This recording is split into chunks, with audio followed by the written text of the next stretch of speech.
Channel subscribe ചെയ്യാൻ മറക്കല്ലേ. സോമൻ ഇപ്പോൾ രണ്ടാമത്തെ കൃഷിയല്ലേ വീണ്ടും തുടങ്ങിയത്?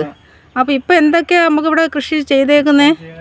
പാവല്, പടവലം, കുക്കുംബർ, പിന്നെ പയറ്, വെണ്ടയ്ക്ക, എല്ലാം ഉണ്ട്, മത്തങ്ങ എല്ലാം ഉണ്ട്. ഇപ്പോൾ എന്തൊക്കെ നമ്മൾ ഈ ഓണത്തിന് തുടങ്ങിയതാണോ അതോ ഓണം കഴിഞ്ഞതിന് ശേഷമാണോ തുടങ്ങിയത്? ഓണം കഴിഞ്ഞതിന് ശേഷം തുടങ്ങിയ കൃഷികളായതല്ലേ? അപ്പോൾ ഓണവിപണിയിൽ എത്തിക്കാൻ പറ്റിയില്ല, പിന്നീടുള്ള വില കുറച്ച് വിൽക്കാൻ പറ്റി. ബാക്കി ഇനി ഇവിടെ നമുക്ക് മാർക്കറ്റിംഗ് പ്രശ്നമില്ലല്ലോ, ഇവിടെ തന്നെ പാക്ക് ചെയ്ത് കൊടുക്കുമല്ലേ? കൊടുക്കുന്നുണ്ട്. പാവലൊക്കെ എങ്ങനെ വില, എത്ര വില പോകുന്നുണ്ട്? 80 രൂപ വെച്ച് പോകുന്നുണ്ടോ?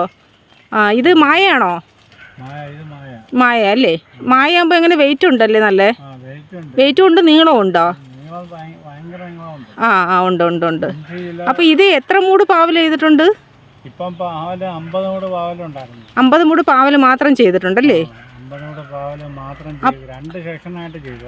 ഇത് വിൽപ്പന എങ്ങനെ, എല്ലാ ആഴ്ചയിലും എടുക്കുമോ അതോ വെള്ളിയാഴ്ച തോറും പറിക്കും? എത്ര ഒരു പ്രാവശ്യം എത്ര കിലോ ഒക്കെ കൊടുക്കും? 25 കിലോ, 30 കിലോ, 20 കിലോ, അതിന്റെ ആ 25-30 കിലോ ഒക്കെ കൊടുക്കും ഒരാഴ്ച അല്ലയോ? ആഴ്ച തോറും കൊടുക്കും. അപ്പം നല്ല വില പോകുന്നുണ്ടല്ലോ. ഇതെല്ലാം കൂടിയിട്ടിട്ടുണ്ടല്ലേ? കീടനാശിനി ഒന്നും അടിക്കാതെ എല്ലാം കൂടിയിട്ട്. ഓ പക്ഷെ നല്ല തണൽ കേട്ടോ. ഈ പന്തലിങ്ങനെ മേളിൽ കിടക്കുന്നതുകൊണ്ട് നല്ല സുഖമുണ്ട് ഇതിനകത്ത് വയ്ക്കാൻ. അപ്പോൾ വലിയ ചൂട്. ഫിറമോൺ കെണിയുണ്ട്, ഈച്ചക്കണിയുണ്ട്, കായീച്ചക്കണിയുണ്ട്. അപ്പോൾ പിന്നെ മരുന്നുകളൊന്നും തളിക്കണ്ട. പിന്നെ തന്നെയല്ല കവർ ഇട്ടിട്ടുണ്ട്. അപ്പം ഈ കവർ ഇടുന്നതുകൊണ്ട് നല്ല മുഴുപ്പ് കിട്ടുന്നില്ലേ? കായ്ക്ക് കിട്ടുന്നുണ്ടല്ലേ?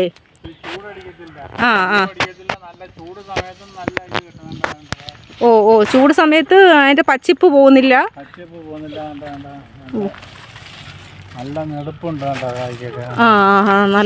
നല്ല നീളത്തിൽ കിട്ടുന്നു. കിട്ടുന്നുണ്ട്. എല്ലാ കായും ഇതുപോലെ തന്നെ.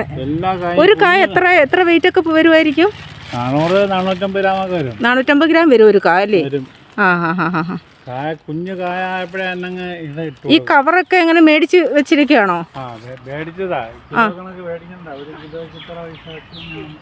ഇതപ്പോൾ ഫുൾ ടൈം സോമൻചേട്ടൻ ഇതിനകത്ത് നിൽക്കുന്നത് കൊണ്ട് മാത്രം ഓരോ കൂടും കവറിട്ട് മാനേജ് ചെയ്ത് വിൽക്കുന്നല്ലേ? വേണ്ട അതാ ഫീൽഡൊക്കെ അല്ല എന്ത് വൃത്തിയായിട്ടാണ് കിടക്കുന്നത്. കാടും ഇല്ല, ഒന്നുമില്ല, എല്ലാം. അപ്പോൾ ഫുൾ ടൈം ഇവിടെ തന്നെ ഉണ്ടായതുകൊണ്ട് മാത്രമാണല്ലേ? നല്ല വൃത്തിയുള്ള ഫീൽഡാട്ടോ അത്. കൃഷിയെന്നും പറഞ്ഞുകൊണ്ട് ജീവിക്കുന്ന ഒരു കർഷകനാണ്. പിഞ്ച് ഇങ്ങോട്ട് വരുന്ന സമയത്തെ കൂടിടും അല്ലേ? അപ്പൊ അതിന്റെ ഭംഗി ഭയങ്കരമാണ് കേട്ടോ. ആ കൂടിടുന്നോണ്ടുള്ള ഭംഗി ഉണ്ടല്ലോ. ആ മുള്ളു ഒടിഞ്ഞു പോകുന്നില്ല അല്ലേ?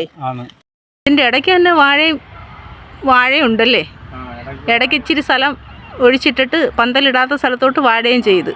ഇതെല്ലാം സ്വർണ്ണമുഖി എവിടെ നിന്ന് കിട്ടിയതാ? വെട്ടി തൂക്കി തുടങ്ങിയ എത്ര കിട്ടും? 20 കിലോ വരുമായിരിക്കും അല്ലേ? കാരണം നാടൻ കാ പോലെ തന്നെ ഞെരുപിരാന്ന് കായല്ലേ? ഉണ്ട്. പക്ഷെ നല്ല ഹൈറ്റിൽ പോകുന്നുണ്ടെന്ന് തോന്നുന്നല്ലേ?